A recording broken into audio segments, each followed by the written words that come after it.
Hey guys, and welcome to Ozzie Reviews, and welcome to November Q&A. Now this series is only available for you guys who support me on Patreon, which can be done for as little as $1 a month. Guys, it is absolutely impossible for me to respond to the amount of Facebook messages I get, emails, and also questions here on YouTube. So commenting just below and asking me a question, unfortunately, will go unanswered, guys. I just simply can't get round to everybody who poses a question out there on the World Wide Web. So if you do want to ask me questions, by all means you can, but you have to submit them through Patreon and they get answered on this monthly Q&A series. Okay, so let's jump into this month's questions.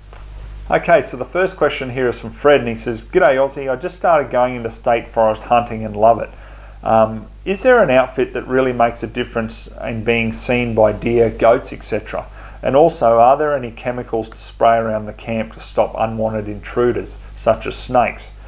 Okay, so the first part of your question there, mate, do you have a hard time distinguishing red, greens and browns? Okay, so those sort of colours, they all look familiar to them. The one colour that really stands out to deer is blue, and a lot of people don't realise that. So, you know, if you're wearing a blue pair of jeans around, well, obviously that's going to stand out to them, and that's not what you want. The big thing with deer, I find, is you've really got to try to beat their vision, and they've got damn good eyesight, that's for sure, and obviously coupled with excellent hearing makes them a very difficult animal to take in a lot of different circumstances. So, you know, with us as humans, like, we've got about 140 degree vision, you know, but a deer, you know, is like 270 degrees. It's just phenomenal. So obviously with the eyes on both sides of the head, they can see a lot more around them. So you want to be able to conceal yourself as much as possible. And I do find, this is only through personal experience, deer seem to zero in on the outline of a human being very easily. It seems to stand out to them. So it's that outline that you need to break up. And what I find the easiest way to do that is obviously wearing like a ghillie suit, or concealing yourself in bushes, or, you know, behind a tree, or, you know, sitting down, so you just don't look like a normal man-sized object. Now, in saying that, there are differences obviously state to state. New South Wales, I don't know what your requirements are down there with regards to camouflage. Can you wear just full camo down there, or do you need to wear the blaze orange when you're out hunting? Any of you from New South Wales will be able to answer that for me. But look, I'm from Queensland. These animals are feral pests here, so you can only shoot them on private property currently up here, and you can wear pretty much whatever you want. So that's why I've gone down that route, but I don't know if that'll be applicable to you. Now, the last part of your question, mate, any good chemicals? There's a company, Emu Ridge, so emuridge.com.au. I haven't tried their chemical, but it's a combination of eucalyptus, and there's a bit of metho and some other stuff in there that's supposed to deter snakes. Now, I originally came across it because I did a search on the internet just looking for snake repellent, like chemicals and stuff like that for around the chook house. So that's what I was looking for, and I found that, but I'd never ordered any. But by all means, have a look at them, and it may just work for you. Now, the next question I've got here is from Ian, and he says, any update on the silencer suppressor review? My job is in health and safety, and the idea of sound suppressors to reduce the risk of hearing damage seems so obvious, yet it just seems to be the uneducated causing the issue here. On a side note, we should all get together internationally and change the term from silencer to sound suppressors. How do you think we could go about doing this? Okay, so down in Victoria, Ian, I believe it's failed. They didn't get enough votes down there to pass it, which was extremely disappointing, because the benefits, I agree with you, are there. There's just so many factual statistics to prove that suppressors are no risk to the community, and it saves the hearing loss of thousands of shooters that use them. So yeah, definitely have my support on that. What disappoints me though is, like, you go to your local range, or you ring around, like say you ring around 5 of your hunting friends, ask any of them. I mean, they don't have to be hunters, they can be just shooters in general, but ask any of them. So how many of you guys went in to see one of your local members to educate them on suppressors and what the use of them is, according to benefits and the facts and statistics. You ask them, but none of them will have, not one. And that's what's so disappointing is, who in Victoria, other than shooting organisations or companies or representatives from companies, any of you guys who just hold a normal shooter's licence down there, have any of you gone in to see your local member recently? I'm not talking years ago, I'm talking recently, specifically about the suppressor debate. How many? I don't care whether 5 have gone in, or even 100. It's just ridiculously disappointing, guys. You've got how many shooters? What have you got? 100,000, over 100,000 shooters in Victoria.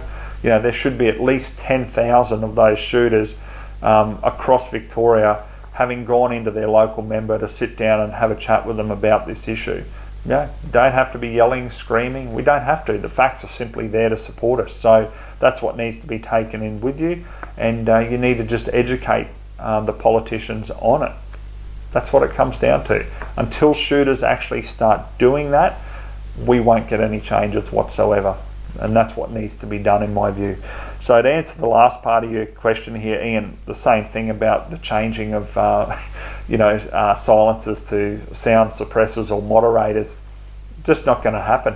How can we do that possibly when we can't even get shooters to join together and vote as one? This is the problem. So anybody else have any other ideas? Please let me know. But if I was able to unite all shooters, changing silencers to sound suppressors or moderators would be the last thing on my list. Number one, I'd be getting them all to lob up their local members and start pushing for proper changes that we need, like the legalisation of them and all the rest of it, because really it doesn't matter whether they're called silencers or sound suppressors or moderators. In my view, with exposure comes normality. I've said that for so many years now. And that's why I've pushed and supported saying, well, look, with these gel blaster toys, people should be running around with them, having fun playing with them, because with exposure comes normality. And then perhaps we might be able to turn back some of the ridiculous cosmetic appearance laws when it comes to firearms. So you see what I mean, where I'm going with it anyway? That's my whole view on the whole situation. Now, next question I've got here is from Patrick, and he says, "Hi Ozzie, thanks for taking the time to answer the questions. What do you think of the breakthrough cleaning products? They say they seem pretty good, being non-toxic. Interested to hear if they match up to the older market products. Cheers." Okay, so this is a really interesting one, mate, because a couple of years ago I was sent the breakthrough cleaning products line, different ones that they had, and they were supposed to be the bee's knees, and that was sent to me by the distributor here in Australia. And so the first thing I did, I had the video going, pulled out the piston out of my Ruger SR 556. So being a piston driven AR, a lot of the carbon builds up on the actual piston towards the front of the rifle rather than back in the chamber. So pulled that out, hit it with this U-Butte breakthrough cleaner that was supposed to get rid of everything. It didn't do it. And then same what I did on the video there is I then sprayed it with the foam bore cleaner, and obviously it came straight off. So that's that Gunslick foam bore cleaner that I use. I believe it's stopped being imported now, so supposedly there's Hoppy's foam bore cleaner, which is pretty much identical. Now I do that, then I follow up with G96. It's just a time-tested method that just has not failed me ever. Now, with regards to what happened, so I recorded the video, I contacted the distributor and said, look, am I doing something wrong with this product? It's supposed to be so good. This is the video. I sent them the video. They promised to get back to me because I thought, well, look, to be fair to the product, if I'm doing something wrong, I just want to know about it. And they said they'd get back to me, they'd chase it up with Breakthrough and let me know. I'm still waiting. This is years later. So, yeah. Nothing ever eventuated. They've still got, the copy of the video there. I guess it's just been swept under the carpet, and they've continued to promote it as this really good product. Personally, I don't believe it is. I don't think it's anything special at all, because like I said, it couldn't even get the carbon off my my piston out of my SR 556. So if it can't do that, the product to me personally, is useless. Next question I got here is from Matt, and he says, hey Ozzie, I've got a Sporter Howa 1500 in 308 with a 4 to 12 by 42 scope.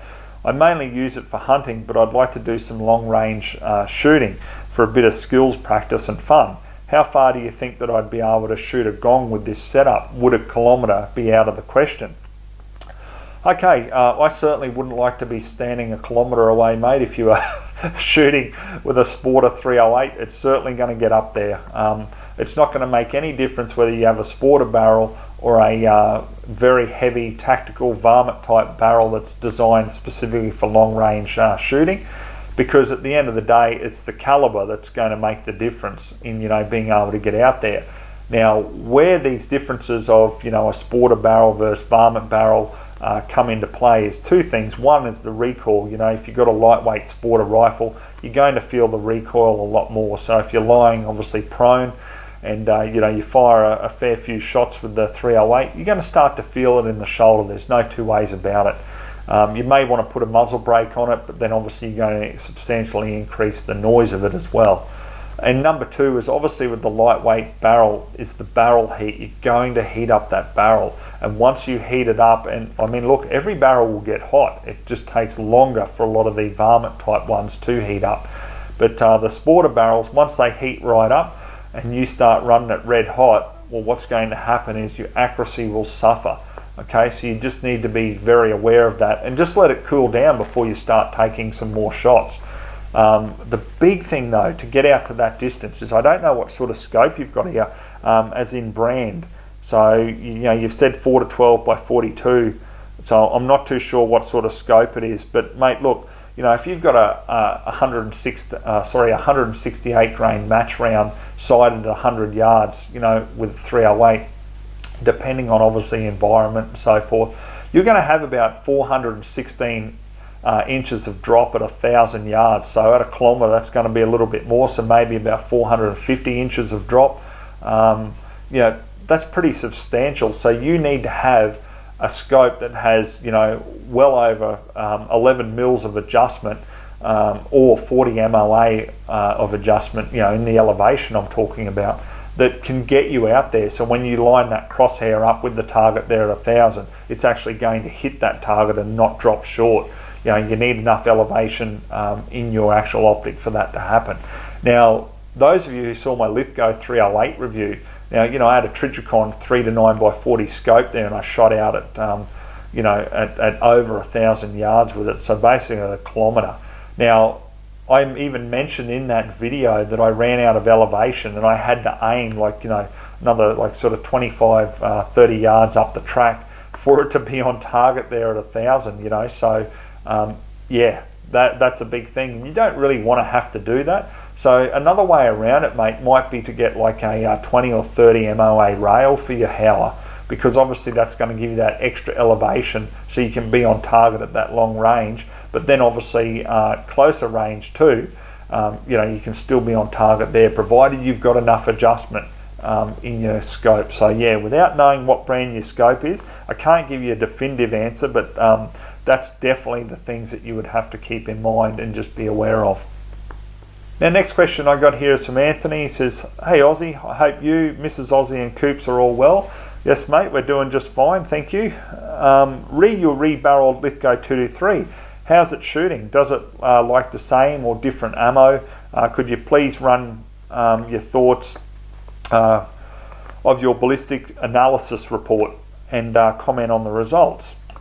Okay, so mate, there's a few things. You've got a couple other questions in regards to it, but I'll just cut it short because I'm actually in the middle of doing a video at the moment right now with regards to the Lithgow. So I'm going to answer a lot of frequently asked questions in there, and I'm also going to run the identical same ammunition that I did when I first did the Lithgow 223 review, and just see what those results are there at 100, and we'll compare them and then we'll have a chat about it. So please keep an eye out for that video, mate, because I think you'll find it quite interesting.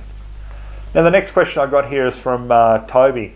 And look, it's a little bit long-winded, guys, but I do want to read it out because there is a couple of points in here that is very interesting and I'd like to address it. So he says, hi Ozzie, I'm relatively new to shooting and hunting and really enjoy it. Your videos have been a great help in getting me started, so thank you. One thing I've been challenged by getting into the hobby is some of the political discussion. I personally have a mixture of left and centre-right views on different issues, but lean left, as do many people that I shoot with. I have absolutely no problem with others having different views to me, but it feels like generally, but in particular when it comes to issues like shooting, the current tone of political discussion through the media and elsewhere leaves little room for sensible debate. It seems a shame to me that shooting has become a political vehicle tied mainly to the right-wing side of politics.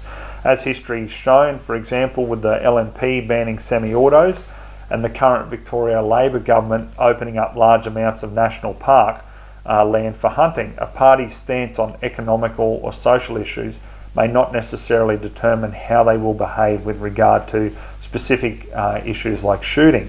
Do you think the shooting hunting community could benefit by becoming a bit more politically neutral with regard to economic, social, religious, political issues to be more inclusive, or maybe help change the tone of the current debate? Sorry for the essay. Excuse me. Look, that's fine, Toby, mate. I enjoy all the questions I get. And, this is a really important question because even myself too, some things I have more left-leaning views on, certainly not in the shooting world, but in other areas like the environment, for example. So, it's funny. All of us are different. We'll have different views on it. What I'd like to start on with this is you only have to have a look at the history. And the history here with regards to shooting is, it doesn't matter what government is in, we've always had some restrictions placed on us. And there's been a few exceptions, because obviously you'll find some government, or I should say some party members, will have different views to what their general party viewpoint is on a firearm issue. So back in 96, let's start there. I remember it well. I lost my 1022. I had a stainless 1022 with a walnut stock, and I absolutely love that rifle. And even though I'm licensed for all that now, it's still left a missing part of me, so to speak, because it's, even though I have 1022s and stuff, it's not the same as that particular one I lost. So I, thousands of other shooters, really lost something close to my heart, at that time. And where I'm going with this is, I'm convinced it doesn't matter whether it was the LNP or Labor in power, they both would have done exactly the same thing. And these anti-gun groups had this legislation and everything drafted right before Port Arthur. They had it ready to go. Almost sounds too coincidental, doesn't it? But they actually had the drafts of different firearm legislation with all these categories listed before that happened at Port Arthur. So it was just a matter of going, hey, this is what we've already got prepared. And I won't go into that. That's another story. But there's certainly been a push for removal of firearms, and predominantly that comes from left-wing groups or left-wing political parties. The problem is, though, that which I find strange is, historically, when you've looked, way back, predominantly left-wing parties promoted the use of firearms because they needed to overturn people in power. That was a really unusual thing, because now they're so against firearms in general, and that's why a lot of shooters have gone, more to the right, because they've had to save their sport.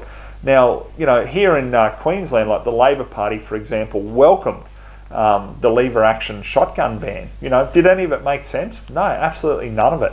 And the problem is that these left-wing parties, usually support disarmament, and there's no other way to put it. Even if there's no justification, what was the justification on the Adler ban, as people know it?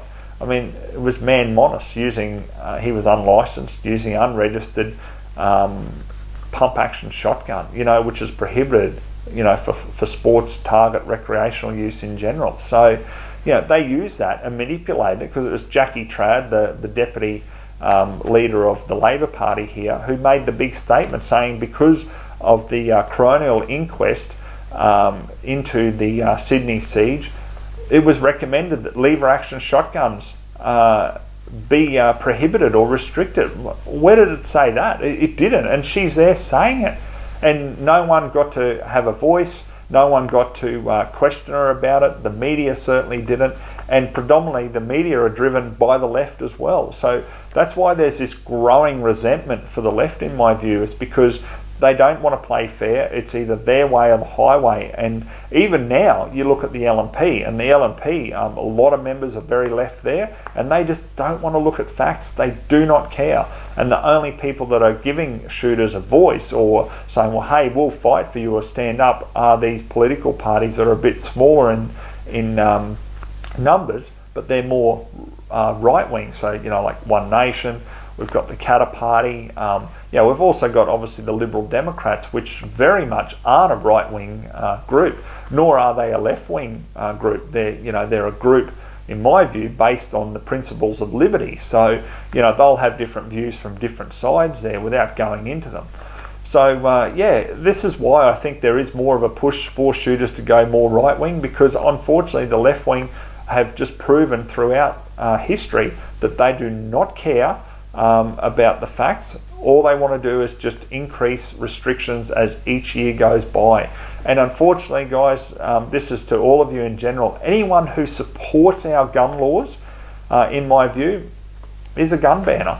They are straight out a gun banner. And people will say, why? Well, I'll tell you why. Because you're supporting a system that is designed to monitor all firearms and just disarm people piece by piece as each year goes by. That's not just my view on it. This is just looking at the facts. Let's have a look at 1996. We had John Howard say that there was no other way. The semi-autos had to go. Basically, you can have all your other firearms. And he even said, and it was in the PM transcripts there, you can look it up, said that it is just a ridiculous idea that this is the first step to disarmament. That it's not about that, it's about safety and all the rest of it. Okay, so let's have a look. They got what they wanted in 96. Let's have a look what's happened since 1996. Obviously, we've had bans on various handguns. Okay, that was the next thing to happen in 2002. We've also had, since then, magazine limits brought in on Category A and Category B firearms, depending on what state you're in. So here in Queensland, 10-round magazine limit, detachable mags, for pump and lever action rifles, and 15 rounds for bolt actions in Category B. Okay, so they were brought in. Why were they brought in? There was no justification. There was no incidences. There was no problem. Then on top of it, so what have they done as well? They then bring in high caliber restrictions. So what they're doing, and this is happening in WA, it's happened here in Queensland, anyone who puts in for like a 338 Lapua is being restricted as if it's like a Cat D firearm, being told that they can only use it on the property where they're going to use it. They can't use it anywhere else. They can't do this, they can't do that. They then change the range templates to stop shooters being able to have a genuine reason to shoot at a range with that caliber or above. Okay, so we've had those restrictions as well. Then let's talk about the lever action restriction there. Once again, a complete lie that was pushed to the public, saying that it was because of man Monis. Like, it had nothing to do with him. All they've done is they just didn't like the video there from Naya, and they've just jumped up and down and made a massive hoo-ha about it, and then just sped up the footage and pushed hard, and they won. Because why? They got over 5-round lever actions into Category D, haven't they? And the other ones pushed from Category A, where they belong, up to Category B. So what do you think is going to be next? The next thing they're going to push for is the pump and lever action centre fires in Category B to also be pushed up to Category D, because look how many of them are over 5 rounds. So this is what I mean. It's just ongoing. And now we've got to put up with the cosmetic appearance restrictions, and they're just cramping down more and more with that. So it doesn't matter how the actual firearm operates. We don't like the look of it. We don't care that it operates identically to another one that we allow. We don't like the look of it, and we're going to ban it. So this is what I'm saying. This is why I don't support a system that is designed to disarm people, and that's exactly what they're doing with these Australian gun laws. they've done it through one thing only, and that's registration. Even though the registration details aren't exactly all 100% and up to date, generally they know who has what. And then when they bring in a restriction, like for example here in Queensland when they brought in the Wedgetail Industries Cat H ban, so when they brought that in and enforced it, how did they know who had them? Registration. So then they just went to the registration details, found out who had them registered, sent them the letter saying hand them in or else, basically.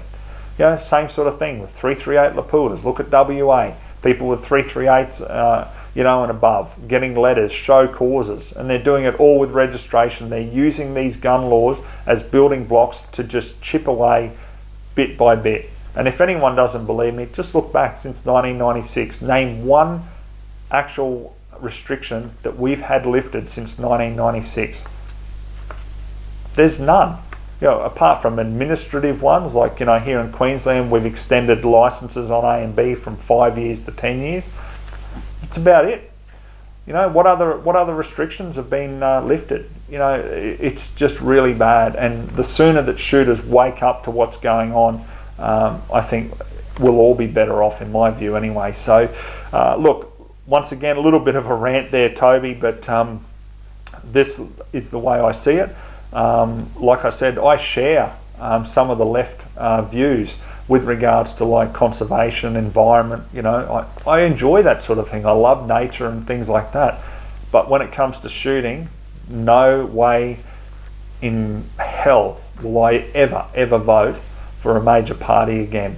They have both lied and betrayed my trust a number of times, and it will never ever happen again.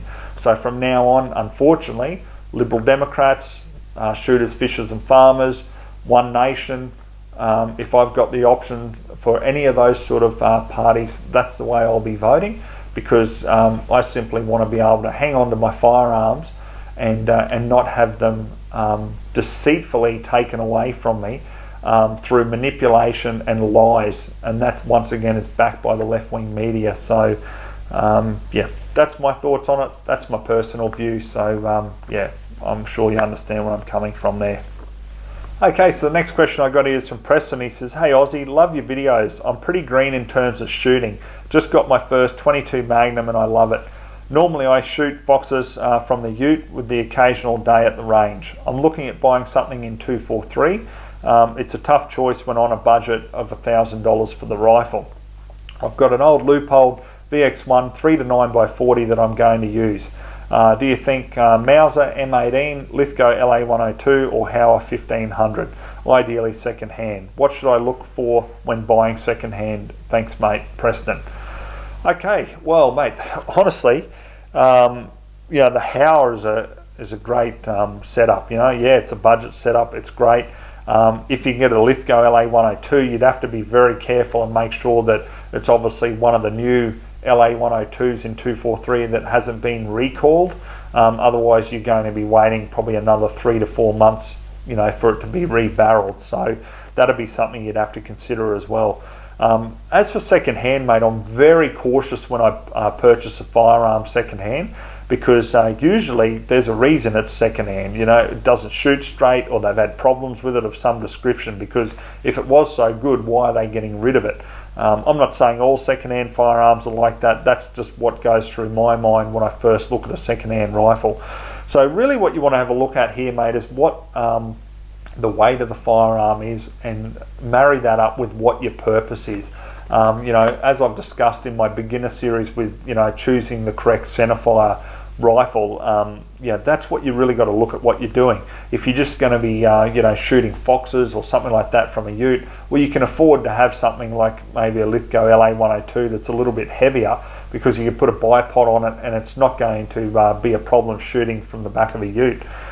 If you're going to be walking around and shooting from the shoulder, you know, without resting against a tree or something like that, then, you know, you really want something more lightweight. But then obviously if you get something really lightweight, you'll take a couple of shots out of a 243 and that barrel will be pretty hot as well. So you've got to you know, take into consideration that. So depending on what your purpose is, would be the way that I'd go with, you know, like lightweight, heavy weight rifles in general. But yeah, I couldn't see you going wrong with a Howa either. That Mauser, I haven't tried that as yet, but I'd imagine that'd be pretty good as well. The one thing you want to have a look at, mate, is when you're having a look at a second-hand rifle, usually the best thing to do is have a gunsmith look through the actual bore and make sure there's no problems. I'm not talking about just someone who's a sales rep, getting a pen light or something and putting it at the other end and looking through and going, oh yeah, mate, no, this looks pretty good, and then just selling it to you. I'm not talking about that. What I'm talking about is a proper gunsmith, who can look through and evaluate that bore and make sure that there's nothing wrong with the chamber or the bore, okay? How do you do that? Well, usually, there's a couple of gunsmiths around that, actually have shop fronts, and you can go to them and obviously have a look at their second-hand range, and obviously it's going to be thoroughly inspected. So I'm not saying others aren't thoroughly inspected, but I would just recommend getting someone who knows what they're doing to look through that bore before you buy it. As for $1,000, mate, you're opening up a lot of stuff that's brand new, especially like the Howa 1500. Lithgow, yeah, you probably struggle there. It's going to be over that. But what about like Ruger American, for example? I've used that in 223, and that's just been an outstanding rifle. I can't fault it at all. Something for you to look at anyway. So I guess, mate, in a nutshell, I would definitely shop around, but be very aware of your weight and what the purpose of your actual getting that rifle is, okay? Next question I've got here is from Chris, and he says, hey Ozzie, mate, I've been looking at the Lithgow LA101 in 22LR and the CZ 455 22LR. My only concern with the Lithgow is the weight. I shot a CZ 452 on the weekend at a range without a stand, etc., and found my wrist getting sore. I plan on using the gun for use at the range and maybe some recreational small game hunting. The Lithgow is about 400 grams heavier than the CZ, sitting at just over 3 kilos without a scope. Should I worry about weight? And also, what scope do you recommend on a CZ 455 22LR? Okay, so we'll get to the first part there, mate. Absolutely, you need to worry about weight. If you're just going to be at the range and shooting from a bench, or put a bipod on the front, by all means, you can go for something that weighs as much as what the Lithgow does, or you could even go higher and get yourself like a Target CZ. Now, if you're actually going to be standing up at the range and you want to shoot offhand, you might want to go in a couple of the rimfire competitions there, where you're just up to the shoulder and you're firing at different distances on little silhouettes and stuff like that, and you don't have anything to support you. Well, you're going to really want to look at something that's a little bit lightweight there. So I'd definitely be aware of that. Once you go out and you do a little bit of small game hunting, like obviously I'm assuming rabbits, that sort of thing, usually you're going to be just shooting off the shoulder there, unsupported, so something lightweight is good too. I've done it just with the Lithgow, but as you've explained here, once you start using it a bit, anything with a bit of weight, your wrist will get a bit sore, or you'll get a bit sore in the shoulder, or just in the forearm, by holding the rifle up. So that's something you've really got to consider. Mate, look, CZ is a fantastic brand. A lot of people, comment and say, oh, CZ, it's just fantastic. I love it better than Anschutz and all the rest of it. Hey, that's fine. Most guys know that I really love Anschutz, but I don't have anything against CZ either. I just really love the finish on like Anschutz rifles. So you could have a look at one of them. Have a look at something in the 1400 series. It's got the 64 action on it, so it's not as good as the Match 54 Anschutz, but nice and lightweight and still really accurate as well. But honestly, I can't see you going wrong with a CZ. They shoot really well. They're great value for money, and I can't see you going wrong with it. Now, as for a scope, mate, honestly, I cannot go past the Loophole VX Freedom rimfire, the 3 to 9x40. I've bought 3 of them now for my rimfires because they've got the MOA hash marks, basically, the bullet drop there on the reticle, and it's great. So in other words, you can sight it in there to 50 yards, 75 yards, whatever you want there, but then also work out at longer distance where the actual bullet drop corresponds to those MOA hash marks on the the reticle there. So yeah, I really would recommend one of them. Next question I got here is from Andrew, and he says, Ozzie, what's on your Sanders list? For someone who knows it all, what would you choose off the shelf? Yeah, I definitely won't profess to know it all, mate. I wish I did, but yeah, you know, something that I'm really intrigued, and I've been spending a lot of time looking at different things on the internet with, is different knives. I've just got this, I guess, love for knives again. You know, I've always enjoyed knives and stuff, but I've really started getting right into it again, and that's why you'll start seeing a few more reviews. So I've been looking at a few of the Benchmade knives, and yeah, just a few more like skinning knives when I'm out, you know, taking you know, meat for the table, that sort of stuff. So I've got my eye on a few knives at the moment. Also, rifle wise, you know, something that I'm just absolutely intrigued with at the moment is an Anschutz 1771 in 22 Hornet. I mean, look, I sold my 1770 in 223 because I wanted to get the 1771. Really, is there going to be any difference with accuracy or anything? No, there's not. I just wanted the new one. You know, when you're really into something, you love upgrading to the newer models. So I still want to get a 223, but I'm just absolutely intrigued with Anschutz in 22 Hornet. And the reason I say that is a lot of the old Anschutz 22 Hornets were really well known for just putting hole through hole at 200 yards. I mean, you ask a lot of the older guys who have been around for some time, and they'll tell you the same thing if they've ever used one. Ridiculous accuracy. And yeah, I'm sort of intrigued with it, and I'd like to maybe even get back into reloading after all these years, especially if it's going to be 22 Hornet, because obviously economically it just makes sense. And I'd probably run like 40 grain ballistic tips through it, and you know, just have a really nice varmint rifle. So yeah, mate, that's probably on the list there. On the side of equipment though, not specifically firearms or knives or anything, equipment, I want to upgrade to a better camera. And now I've upgraded, you know, mics and stuff like that, and different things here and there, and I've bought an action cam and so forth, you know, for the channel. But I want to upgrade the camera. I want to get something a little bit better quality. I want to get a better bipod as well, tripod, because I think my old Sony camera has just copped a belting over the years there, you know, with all the rounds it's been subjected to. Because, you know, people will often ask, you know, even when I'm shooting reviews, like they'll go, why is it jumping, you know? And like I'll have on my camera, you know, like 50 yards away from where I'm shooting, but I still fire like a 22 round, and you'll still see that little bit of jump. And yeah, it just doesn't handle it well. And I think it's time to upgrade, or at least get a better camera that I mainly use, and then keep this one for another angle or something like that. So, mate, they're probably the three things on my list there for Christmas. Is yeah, knives, and Anschutz 22 Hornet would be awesome, and also upgrade the equipment for the channel.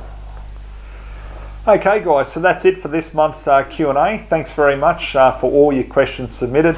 As I say guys, if you do want to submit questions, it has to be via Patreon. Jump on there. It's as little as just $1 a month. You don't even have to commit to any more than a month. So if you just want to jump on, have a look at it, you can spend $1 and do so. Alright guys, hope you enjoyed this month's Q&A. So till December, we'll see you then.